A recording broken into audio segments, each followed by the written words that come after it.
पुण्यार्जक हैं विद्या अरह गुरु भक्त परिवार श्रीमती सुंदर देवी, संजय, सुनीता, मनीष, प्रियंका, रोशन, नेहा, शुभम, शिल्पा, रूहानी, ईशानी, शिवांगी, ऋषिका, रुद्रांश, चांदुवार परिवार, गांधीधाम, कच्छ, गुजरात। श्री सुधीर कुमार जैन, सुनीला जैन, पुत्र पुत्रवधू गौरव अंजू जैन, पोता पोती आरव जैन, पिच्छी जैन, पुत्री दामाद प्रियंका अनुराग जैन, पुत्री दामाद गरिमा जैन, अमित जैन, खतौली, उत्तर प्रदेश। श्री नेमी चंद जी, मिलन कुमार जी, शर्मिला, अनूप, दिशा, साध्विक, निशा, अमेरिका, समस्त काला परिवार, डोर नकल, तेलंगाना। महावीर जी, रूपा, प्रथम, समस्त पांड्या परिवार, वारंगल। कलश, प्रीति, समस्त पाटनी परिवार, ब्रह्मपुरी बड़जात्या परिवार, राजस्थान। सकल दिगंबर जैन समाज, बड़गांव, सुरखंड, केकड़ी, राजस्थान। बोलिए पंच परमेष्टि भगवान की, भगवान महावीर स्वामी की, अहिंसा परमो धर्म की। परम पूज्य आचार्य गुरुवर श्री विद्यासागर जी महाराज की जय हो। परम पूज्य आचार्य श्री समय सागर जी महाराज जी की जय हो। परम पूज्य सुंदर सागर जी महाराज की जय हो। बोले परम जसोई सागर जी महाराज जी की जय। समस्त मुनि संघ की जय। ओम शांति। बात चल रही है जीवन में व्यक्ति गिरता है तो कैसे उठता है। पिछले दिन मैंने कहा था कि गलतियां होना बड़ी बात नहीं, लेकिन गलतियों को दोहराना बहुत बुरी बात है। ओ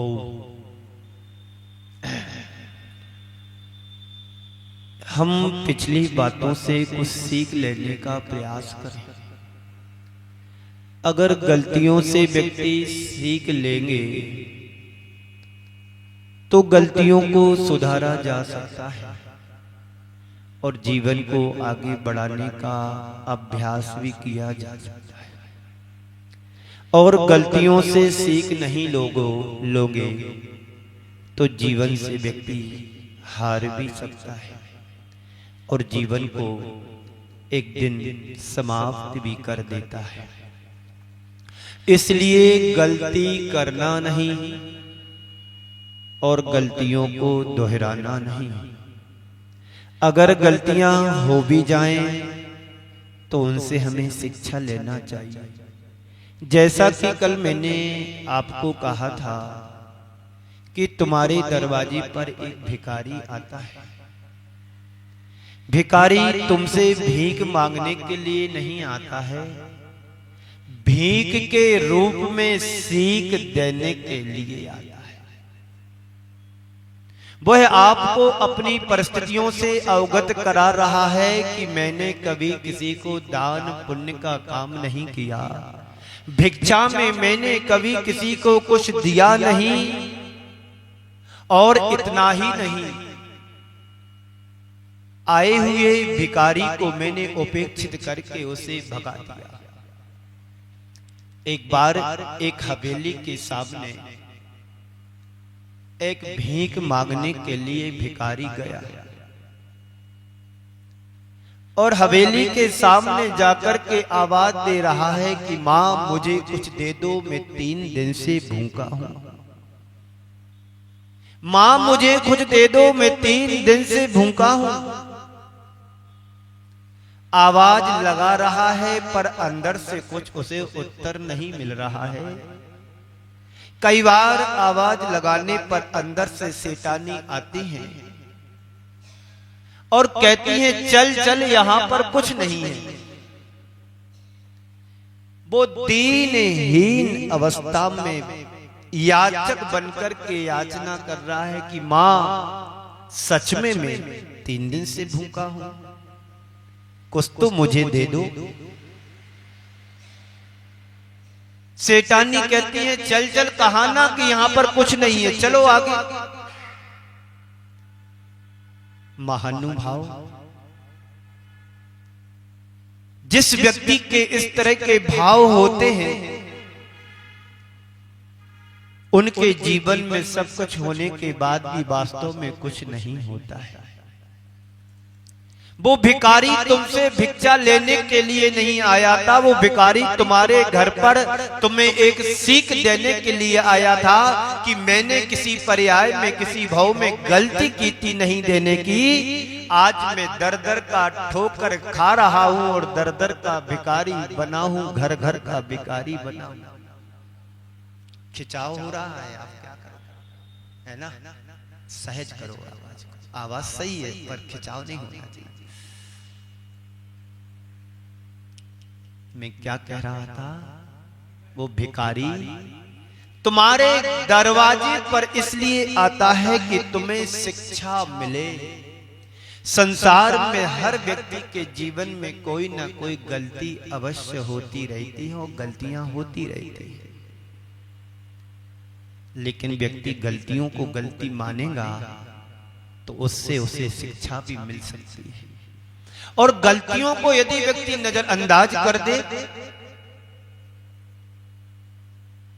तो कुछ भी सीख मिलने वाली नहीं है, शिक्षा मिलने वाली भी नहीं है। संत कहते हैं गलती करना नहीं और गलती दोहराना भी नहीं। अगर गलतियां तुम्हारे जीवन में हो भी जाएं तो उनसे सीख लेना चाहिए कि अब मैं अपने जीवन में इस बात को दोबारा नहीं करूंगा। एक विद्यार्थी होता है, बोलो होता है ना, पढ़ने वाला, माना कि वो फेल हो गया फर्स्ट बार में, पास नहीं हुआ, तो उस फेल होने से उसे बहुत बड़ी फीलिंग होती है कि मैंने सारी जिंदगी, काश यदि मैंने मेहनत की होती, पढ़ाई की होती, तो आज मुझे फेल होने का दिन नहीं देखना पड़ता। आज हमारे साथ बहुत सारे विद्यार्थी थे, वो सब पास हो गए, मैं फेल हो गया। उसे बड़ी फीलिंग होती है कि मैंने पढ़ाई ढंग से नहीं की। उस फेल होने की गलती से वो अपने जीवन में सीख लेता है और अगली बार सेकंड टाइम में उससे डबल अंक लेकर के आता है। यही सच्चे विद्यार्थी की समझ कहलाती है। संत कहते हैं जीवन को सुधरने के लिए वक्त तुम्हें मिलता है। क्या मिलता है? वक्त सभी को मिलता है, समय सभी को मिलता है, टाइम सभी को मिलता है जिंदगी को बदलने के लिए। हमने 4 गति 84 लाख योनियों में समय को बर्बाद किया है। बेशकीमती तुम्हें टाइम मिला था, एक तुम्हारे जीवन में अच्छा बनने के लिए अवसर मिला था। हमने उस अवसर को पाकर के क्या किया? विचार किया इस बात पर? कितने लोग हैं जो जैन दर्शन को फॉलो करते हैं? कितने लोग हैं जैन दर्शन की बातों को अपने जीवन में अक्षरशः पालन कर पाते हैं? कितने लोग हैं भगवान महावीर के सिद्धांतों को जीवन में उतारने का प्रयास और पुरुषार्थ कर पाते हैं? बातें हम बहुत बड़ी बड़ी कर लेते हैं, लेकिन एक संत कहते हैं बातों से तुम्हारा जीवन नहीं कटेगा, रास्ता नहीं कटेगा। रास्ता तय तभी होगा जब तुम चलोगे उस मार्ग पर, उस पथ पर। जीवन को तभी तुम सुपथ पथ दे पाओगे, वरना जीवन पाया और सारी जिंदगी हम यूं ही निकाल देते हैं बातें बातें करने में। तो वक्त सभी को मिलता है जिंदगी को बदलने के लिए। आप लोगों के लिए भी एक अवसर मिला है मनुष्य पर्याय में कुछ परिवर्तन जीवन में लाने के लिए।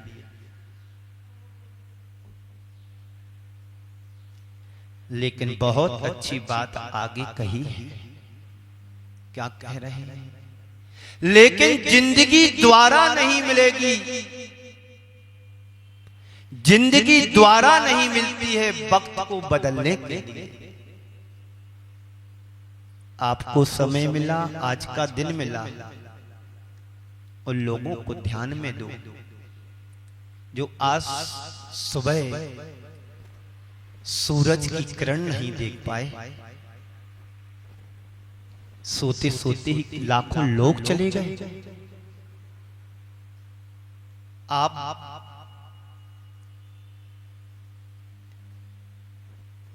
कितने बच्चे जन्म लेते हैं 1 मिनट में, और कितने बच्चे 1 मिनट में मरते हैं, इसका आप परसेंटेज निकालें।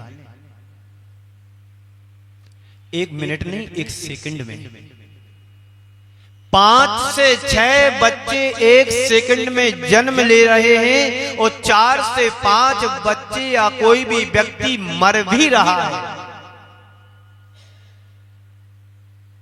सेकंड की बात कर रहा हूं।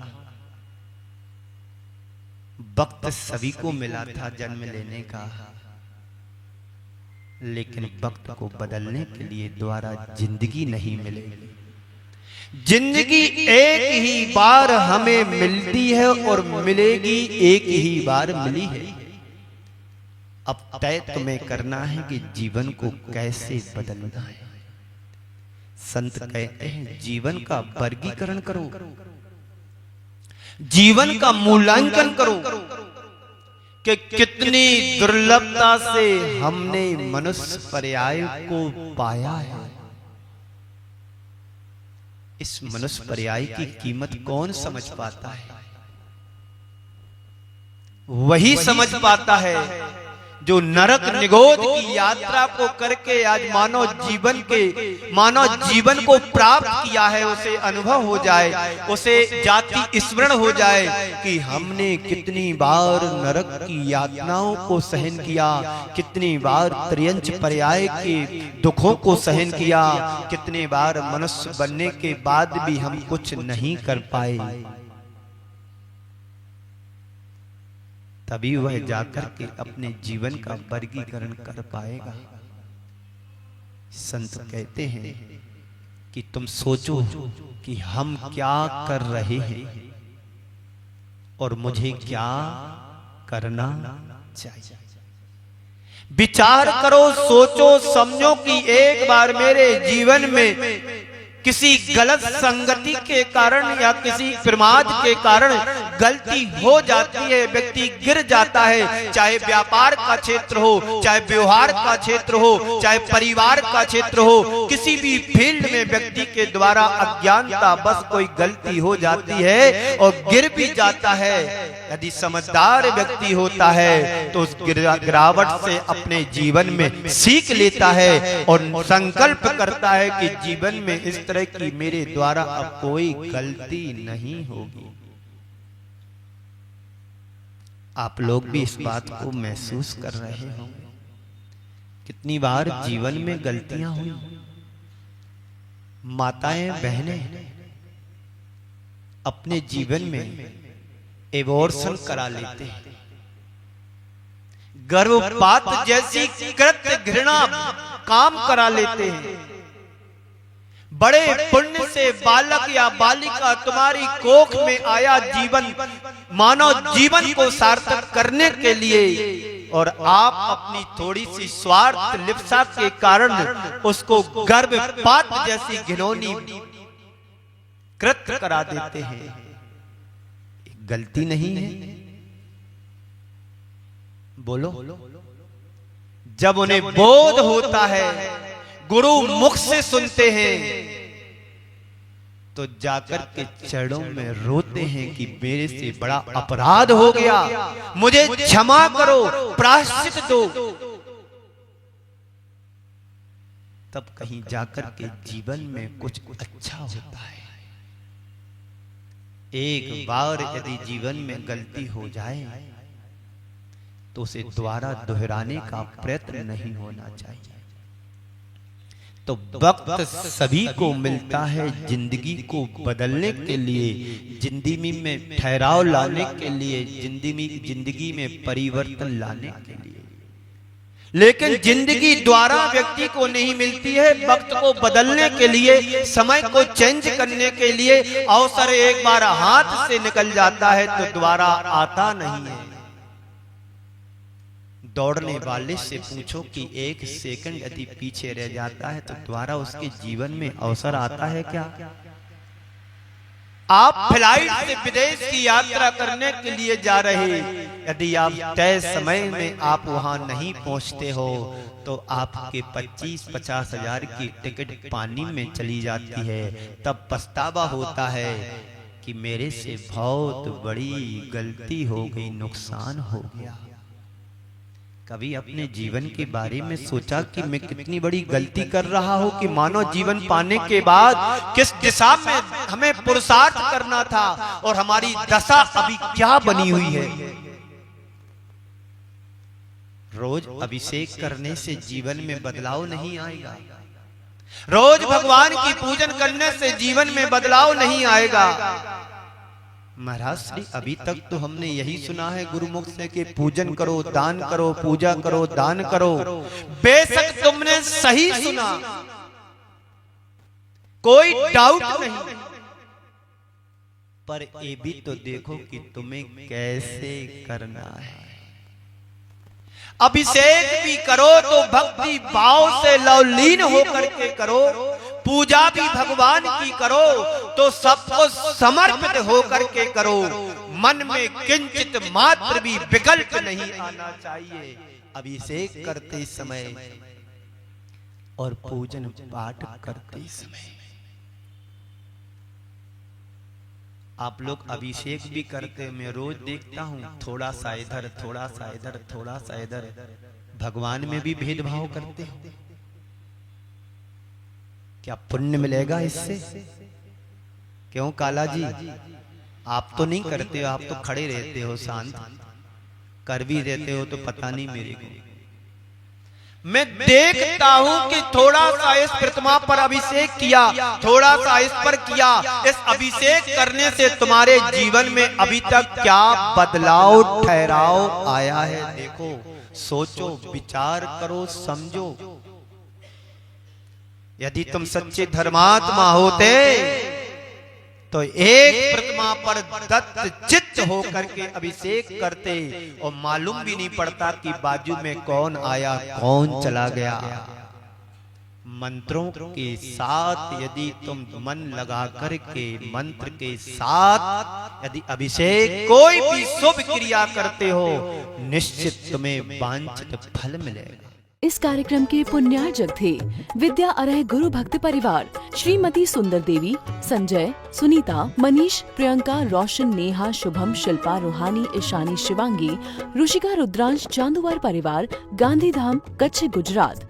श्री सुधीर कुमार जैन, सुनीला जैन, पुत्र पुत्रवधू गौरव अंजू जैन, पोता पोती आरव जैन, पिच्छी जैन, पुत्री दामाद प्रियंका अनुराग जैन, पुत्री दामाद गरिमा जैन, अमित जैन, खतौली, उत्तर प्रदेश। श्री नेमी चंद जी, मिलन कुमार जी, शर्मिला, अनूप, दिशा, साध्विक, निशा, अमेरिका, समस्त काला परिवार, डोर नकल, तेलंगाना। महावीर जी, रूपा, प्रथम, समस्त पांड्या परिवार, वारंगल। कलश, प्रीति, समस्त पाटनी परिवार, ब्रह्मपुरी बड़जात्या परिवार, राजस्थान। सकल दिगंबर जैन समाज, बड़गांव, सुरखंड, केकड़ी, राजस्थान।